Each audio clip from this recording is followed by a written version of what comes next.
journalist and friend of the show, Glenn Greenwald, was charged by Brazilian federal prosecutors for cybercrimes yesterday. The charges relate to a trove of leaked documents published by Glenn and The Intercept showing ethical violations in the Brazilian justice system. One of the cases documented in the archive as having ethical violations was the prosecution of former Brazilian President Lula, a man who friended the show and host of Michael Brooks' show, Michael Brooks, recently sat down with. He joins us with his thoughts on the charges against Glenn and also a preview of his interview with the former Brazilian president. It's great to see you, Michael. It's a perfect day to have you on. Great to be on with you guys. Good morning. Yeah. So, Michael, as we're watching, trying to figure out what is going on with Glenn, could you just explain for the audience what happened in Brazil? What is it that Glenn uncovered, and why are they coming after him so hard? Well, what he uncovered was that this task force called Lava Jato, or Car Wash, which put President Lula in jail and kept him out of the 2018 election, which he was leading by double digits, was corrupt and unethical in the sense that there was collusion between the judge and the prosecutors in the case. They had a vendetta against Lula. They clearly had a political agenda against the Workers' Party, which culminated in Judge Sergio Moro, who sentenced President Lula for, in his words, they say, undeterminate acts.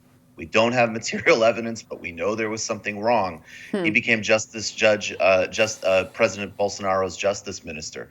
So Glenn's reporting and The Intercept's reporting revealed through Telegram messages and other communications just the scale of how unethical this operation was, both in terms of the case itself, but also other things that are just sort of, look, private conversations are private conversations. I'm all for that. But, laughing about a guy's wife dying, some of this stuff is pretty gross. Well, Michael, could you also lay out, as I understand it, the Brazilian federal prosecutors, or some prosecutors, had already decided that there was no crime that had been committed by Glenn Greenwald, which makes the prosecution or the crime brought by this justice minister even more suspect from a corruption perspective? Yeah, the Brazilian federal police, I believe, had an investigation where they cleared Glenn. And this prosecutor in this case has already brought up charges before. He attempted to, I believe, prosecute the head of the Brazilian Bar Association.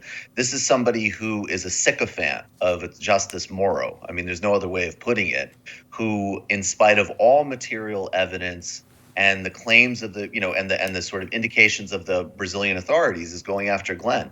The one thing I want to add here that is important, though, is that this case is incredibly similar to what the Trump Justice Department has brought against Julian Assange. So we can also globalize it into really a prosecution of journalists in, democratic societies. The idea that you can't receive, electronic information or communicate in an encrypted way with a source threatens the very foundations of investigative journalism in the U.S. and Brazil. Right. I think in Glenn's case in particular, unlike Assange, he didn't even encourage or try to walk through somebody. He literally received information. That's almost an international standard of journalism. And so from that perspective, it's even more of kind of a moot charge. Broadly, Michael, can you lay out what are their next steps? Is Glenn safe? We haven't had the chance to speak to him, but what can people in the audience do in order to support him and make sure that the Brazilian government knows that all eyes are on them whenever it comes to this? Well, Glenn is definitely a fighter. He's immediately coming out with, messages in Portuguese and in English about how ridiculous the charges are, how he'll fight them. As you said, I was just in Brazil. There is a huge spirit of fighting against this regime in Brazil. I think it's significant that Bernie Sanders put out a statement this morning. And the real question becomes, to what scale is Brazilian democracy undermined? This is another test case. It already is in terms of rampant human rights violations across the country. But this is a real test case in terms of how far it will go. Last week, I have to say that while I was there, literally a minister for Bolsonaro put out a video underneath a Wagner soundtrack where he quoted Joseph Goebbels. So There's a lot of stuff going on in this regime. Yeah. Right. I mean, I also just have to say, from the American domestic political context, like we have Glenn on the show all the time to talk about impeachment, to talk about his justified skepticism of Russiagate and the motivations behind this impeachment. That has gotten him crosswise with quite a lot of the Democratic establishment here in America. And it was stunning to see the very same people who claim to care so deeply about President Trump's attacks on the press basically say, well, who cares? He's a Kremlin puppet. He's awful, et cetera, when it comes to this just blatant attack on press freedom in Brazil. That was incredibly disheartening to see. And at the same time, it also underscores all these journalists here who whine about like the mean tweets they get from people who support Bernie Sanders or Tulsi Gabbard or whoever.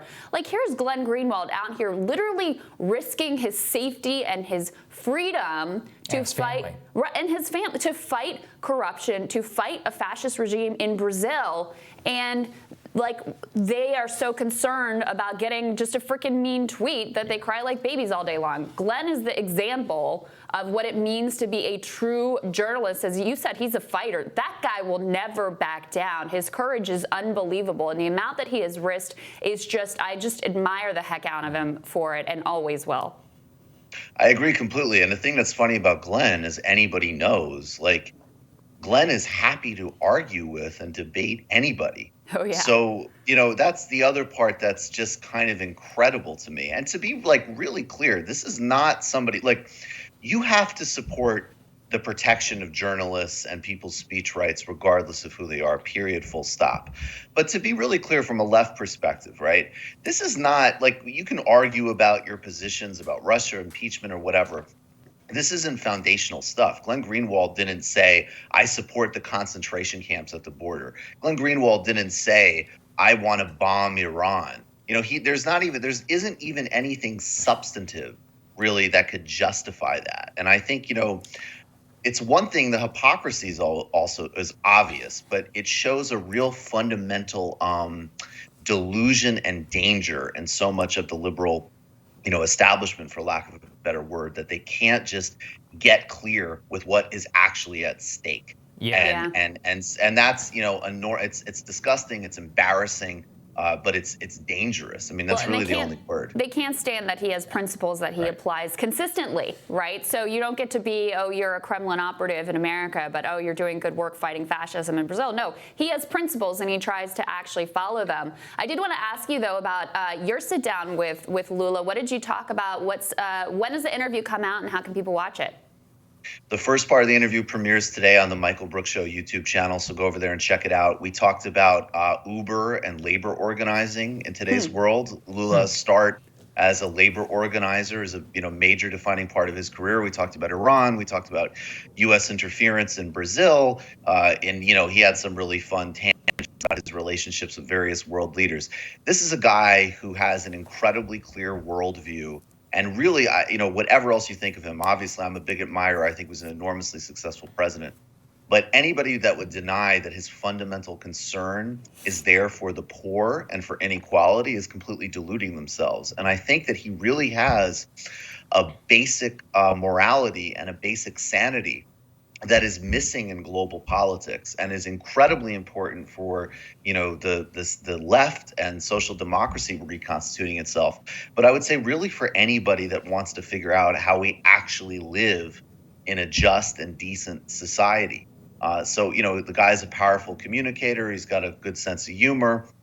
And it's very much worth watching. It's really interesting to see how somebody like that would operate in U.S. politics, or really in many center-left parties across the globe, because this guy, grew up without knowing how to read. He lost a finger as a metal worker, and is also an incredibly, one of the shrewdest politicians you've ever met. I'm excited to watch it, Michael. Congratulations on the interview. Thanks for joining us, man. Great to see you, Michael. Thanks, guys. Take good care. Appreciate it as always. See you soon.